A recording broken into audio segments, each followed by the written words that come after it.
Yes, അങ്ങനെ വലിയ പൂരാഘോഷങ്ങളൊക്കെ കണ്ട ഒരു ദിവസമാണ് കടന്നു പോകുന്നത്. ഒരു വർഷത്തെ കാത്തിരിപ്പിന് ശേഷം പൂരമൊക്കെ ആഘോഷിച്ച് ഇന്ന് എല്ലാവരും മടങ്ങുന്ന ഒരു ദിവസം കൂടിയാണ്. തൃശൂർ പൂരത്തിന് ഇന്ന് സമാപനമാകുന്നു. തിരുവമ്പാടി പാറമേക്കാവ് ഭഗവതികൾ ഉപചാരം ചൊല്ലി പിരിയുന്നതോടെയാണ് തൃശൂർ പൂരം സമാപിക്കുന്നത്.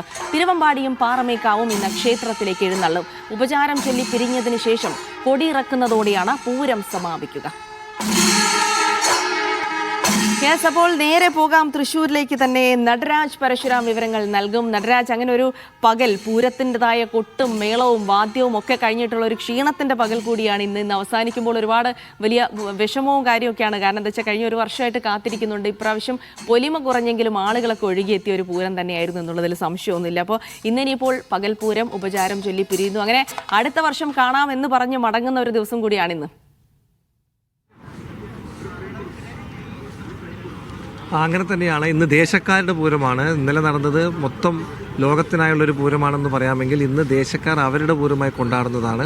ഞാനിപ്പോൾ ഉള്ളത് വടക്കുംനാഥ ക്ഷേത്ര സന്നിധിയിലാണ്. ഇവിടെ അതിൻ്റെ ഒരുക്കങ്ങൾ പുരോഗമിക്കുകയാണ്. ഇന്ന് പാറമേക്കാവും തിരുവമ്പാടിയും ഇങ്ങോട്ട് എഴുന്നള്ളും. 7:30 പാറമേക്കാവിൻ്റെ എഴുന്നള്ളത്ത് നടക്കും. എറണാകുളം ശിവകുമാറാണ് ഇന്ന് പാറമേക്കാവിന് വേണ്ടി തിടമ്പേറ്റുന്നത്. കിഴക്കൂട്ട് അനിയന്മാരായിരിക്കും മേളത്തിന് മുന്നിൽ നിൽക്കുക. പാറമേക്കാവിന് പിന്നാലെ തിരുവമ്പാടിയുടെ എഴുന്നള്ളിപ്പ് മറുഭാഗത്ത് നിന്ന് വരും. തിരുവമ്പാടി ചന്ദ്രശേഖരനാണ് തിടമ്പേറ്റുന്നത്. 2 ഭഗവതിമാരും ഇവിടെ എത്തി വടക്കുംനാഥനെ വണങ്ങി പുറത്തു വന്നതിന് ശേഷമാണ് അടുത്ത വർഷം കാണാമെന്ന് പറഞ്ഞ് യാത്ര പറഞ്ഞ് മടങ്ങുക. അത് കഴിഞ്ഞ കുറേ വർഷങ്ങളായി ആനകൾ പരസ്പരം നിന്ന് തുമ്പിക്കൈ നീട്ടി യാത്ര പറയുന്ന ആ ഒരു ദൃശ്യം വളരെ വൈകാരികമായും ആളുകൾ എടുക്കുന്നു. പ്രത്യേകിച്ച് പൂരത്തെ സ്നേഹിക്കുന്നവർ അത് കാണുമ്പോൾ അടുത്ത പൂരത്തിനായുള്ള കാത്തിരിപ്പ് തുടങ്ങും. അടുത്ത പൂരം എപ്പോഴാണ് എന്നും ഇന്ന് തന്നെ പ്രഖ്യാപിക്കുകയും ചെയ്യും. എന്തായാലും കഴിഞ്ഞ ദിവസം വലിയ തിരക്കായിരുന്നു. അത് കഴിഞ്ഞ് ആ ക്ഷീണം മാറുന്നതിന് മുമ്പേ രാവിലെ പകൽ പൂരത്തിലേക്ക് ഒരു ജനതയാകെ ഉയർന്നു വരികയാണ്. അവരിവിടെ എത്തും. അല്പസമയത്തിനകം ഇവിടെ ഇപ്പോൾ അധികം തിരക്കില്ലെങ്കിലും വലിയ തിരക്ക് അല്പസമയത്തിനകം ഉണ്ടാവും. ഇവിടെ ചിലർ എത്തിയിട്ടുണ്ട്. അവരോട് നമുക്ക് ചോദിക്കാം. ചേട്ടാ, പൂരം എങ്ങനെ, ഉഷാറാണോ? ഉഷാറാണ്. ഇന്നലെ ഉണ്ടായിരുന്നു? ഇന്നലെ ഉണ്ടായിരുന്നില്ല, ഇന്നലെ വന്നില്ല, ചൂട് കാരണം. പക്ഷെ ഇന്ന് വരാൻ പറ്റും. ഇന്ന് രാവിലെ എഴുന്നേറ്റ് വഴിക്കാൻ പോന്നു പൂരം കാണാൻ. ഇന്നലെ വരാൻ പറ്റാത്തവരൊക്കെ പകൽപൂരത്തിന് വരുന്നത്. പിന്നെ പ്രത്യേകിച്ച് പറയാം, തൃശ്ശൂർക്കാരുടെ പൂരം എന്തെന്ന് പറയാം. അപ്പൊ അതിന്റെ പേര് ഞങ്ങൾ ഇന്ന് കാലത്ത് ഇവരൊക്കെ എഴുന്നേൽപ്പിച്ച് കൊണ്ടുവന്നു. എന്തുണ്ട്, എങ്ങനെയാ പൂരം? ഇട്ടായ ആനയെ കാത്തു നിൽക്കുക. അപ്പോൾ ഇങ്ങനെ ഒരുപാട് പേർ ഇവിടെ എത്തുന്നുണ്ട്. വലിയ ആഘോഷമാക്കാൻ തന്നെയാണ് ഇന്ന് നിൽക്കുന്നത്. ഞാൻ നേരത്തെ പറഞ്ഞതുപോലെ ഇതൊരു ആചാരത്തിൻ്റെ ഭാഗമായി കാലങ്ങളായി ഇത് നടക്കുന്നതാണ്. ഈ ഉപചാരം ചൊല്ലി പിരിഞ്ഞതിന് ശേഷം തട്ടത്തിലേക്ക് ഭഗവതിമാർ മടങ്ങും.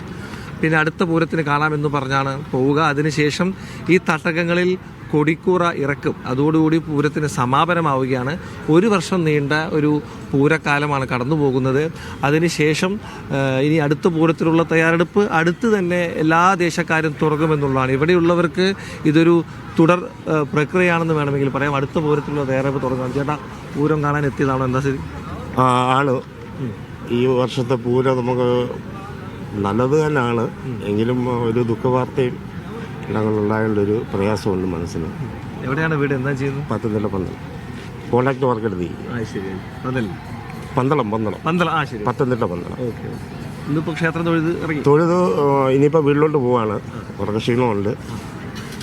ഇന്നലെയൊക്കെ നല്ല തിരക്കായിരുന്നു. നല്ല തിരക്കായിരുന്നു. ഓക്കെ ചേട്ടാ, എങ്ങനെയുണ്ട് പൂരം? ഉഷാറാവണോ? പൂരം വളരെ നന്നായി ആഘോഷിക്കാൻ പറ്റി. പക്ഷേ ഞങ്ങൾക്ക് ഇതിൽ ഭയങ്കര ദുഃഖമുണ്ട്. മുണ്ടത്തിക്കോട്ടുണ്ടായ സംഭവത്തിൽ വളരെ, അതുകൊണ്ട് ആളുകൾ കുറച്ച് കുറവാണ്. മൊത്തത്തിൽ ഇത്തിരി കുറവുണ്ട്. എന്നാലും പൂരം നന്നായി ഉണ്ടായിരുന്നു. ഇന്നലെയും കുറച്ച് കുറവുണ്ടായിരുന്നു. ജനങ്ങൾ കുറച്ച് ഒഴുക്ക് കുറവാണ്. എന്നാലും പിന്നെ വടക്കുംനാഥൻ്റെ അനുഗ്രഹത്തിൽ മറ്റ് അനിഷ്ട സംഭവങ്ങളൊന്നും ഉണ്ടായില്ല. നല്ല ചൂടല്ലേ, അത് കാരണം മൊത്തത്തിൽ. എന്തായാലും മെല്ലെ ആളുകൾ ഇങ്ങ് വന്ന് തുടരുന്നുണ്ട്. ജിൽസി, ഉപചാരം ചൊല്ലി പിരിയലിനായി കാത്തിരിക്കുകയാണ് ഇനി നമ്മൾ. യെസ്, അപ്പോൾ ഇനി ഉപചാരം ചൊല്ലി പിരിയലാണ്. തിരുവമ്പാടി പാറമേക്കാവ് ഉപചാരം ചൊല്ലി പിരിയുന്നതോടെ പൂരത്തിന് ഔദ്യോഗിക പരിസമാപ്തിയാകും. അതിനിടയിൽ പൂരത്തിന് വന്ന ആളുകളൊക്കെ ഇനി വീണ്ടും അടുത്ത വർഷം നമുക്ക് ഗംഭീരമായൊരു പൂരം ആഘോഷിക്കാം എന്ന് പറഞ്ഞ് പിരിയുന്ന ഒരു ദിവസം കൂടിയാണ്. എന്തായാലും ഈ പൂരം എന്ന് പറയുന്നത് ഈ ആൾക്കൂട്ടത്തെ ഇഷ്ടപ്പെടുന്ന, അതിൽ അലിയാൻ ഇഷ്ടപ്പെടുന്ന, അപ്പോൾ ഒരുപാട് നാദവിസ്മയങ്ങളൊക്കെ ഇഷ്ടപ്പെടുന്ന ആളുകൾക്കുള്ള ഒരിടം കൂടിയാണ്. അപ്പോൾ